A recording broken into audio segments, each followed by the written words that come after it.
So my story is a little bit different than most. My story actually begins about 2.5 years ago. Previous to that, I had almost no exposure to religion, God, or anything like that that wasn't of a negative connotation. I was sitting in a jail cell looking at 41 months in prison. And the thing that bothered me most was that the amount of time didn't bother me, that I was going to prison didn't bother me. I had conceded that my life was going to be prison stints followed by drug benders and more prison stints. And as I sat in my cell one day, all I can say is the thoughts I had were not of my own. I had given up on life completely. But I thought to myself one day, is this really what life is? Is this what my life is going to be? I have to be meant for something more than being just another criminal. And as I sat and waited for my court dates to come, these thoughts began to evolve more and more. And again, when I came to court, all I can say is God was there that day, with my lawyer, with the judge.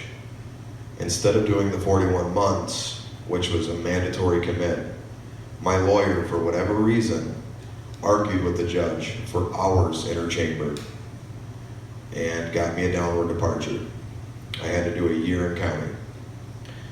Well, I had to transfer to a different county, and one of the guys I had been in treatment with at one point convinced me to go to the church service.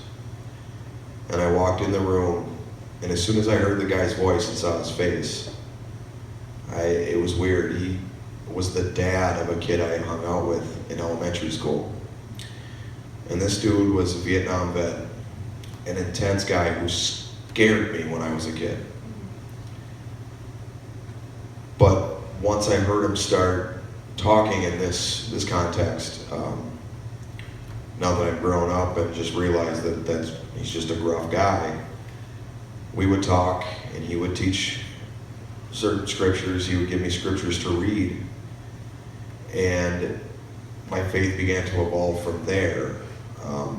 I began to feel the feeling of hopelessness that, I felt that I was defined now by my past. I had been such a horrible person for so many years. I felt there was no coming back from that. But through talking with him, I started to believe that I could be something different. I could be a worthwhile human being. Once I got released from jail, I went to a Christian-based treatment. And thankfully for me, my counselor there was always testing me. And one of the ways he would test me was with acts of service. And through that, I found that what makes me happiest in life is acts of service, for no other reason to do them because they're the right thing to do, or that I can help somebody.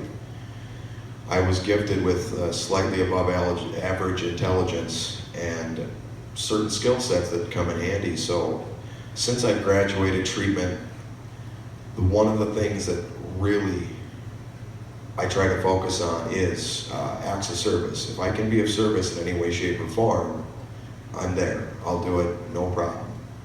I don't care about money, I don't care about any of that. Through these acts of service, I found contentment and happiness, and that's probably the greatest part for me about this change in life. Is I didn't know what happiness was before. I thought happiness was drugs, and it was not. Now I found a church where I feel like I somewhat belong. I don't know if I belong anywhere 100%. We're all such different people, but I love coming here. Greg's a good guy. Scott over in the North Loop. When I first started coming to the North Loop, I felt like it was going to be most of the other churches I've been to, where they're like, oh, you're a felon? Oh, you're a drug addict? Oh, you should probably go sit over there away from us. But Scott, coming right in, he was very accepting of me, Stephen, our situation. He was fine with it because he sees one of the hardest things for me at the beginning was trying to see myself as redeemable. And then you go to certain churches and it's kind of really hard to believe that you could be somebody different.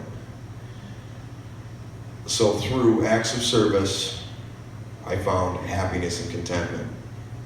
Don't get me wrong, I mean, reading the Bible is a great thing. It's something you should do, but one of the things lately that's really been on my mind is I'm a very judgmental person, as we all can be. I can't help but feel like it's been thrust in my face repeatedly by God that I need to change that. I come from a world where snap judgments are a survival tactic. If you misjudge somebody, it could end very badly for you. But now I don't walk that path anymore. I need to take a look at people as they are, as just people. We're all different, we all have our stories. And through getting to know people, you get to look beyond the visual. I mean, who am I to judge anybody? That's really what I'm trying to focus on right now, is getting rid of that. I mean, if I don't want people to judge me based on my past, based on my appearance, based on this, why would I do that to somebody else? And that's really, the really big focus I've been on lately, is just trying not to do that. And it's not easy.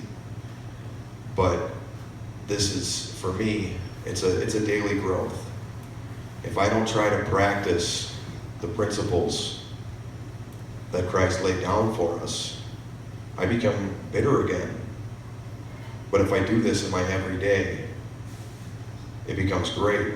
And I'm finally now comfortable with using the word love, which used to make me tremble.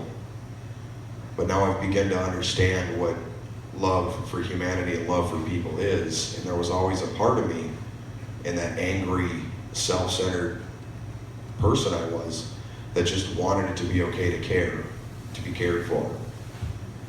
And I don't think that if things hadn't worked out for me the way they did, I would have ever found happiness of a real variety. I mean, today I'm eternally grateful for the struggle I went through to get to where I am. Had it not been for those things, who knows, I might be dead now. But that wasn't the plan for me. So I'm trying to grow spiritually, and I'm trying to discover what the plan is for me. Where do I fit?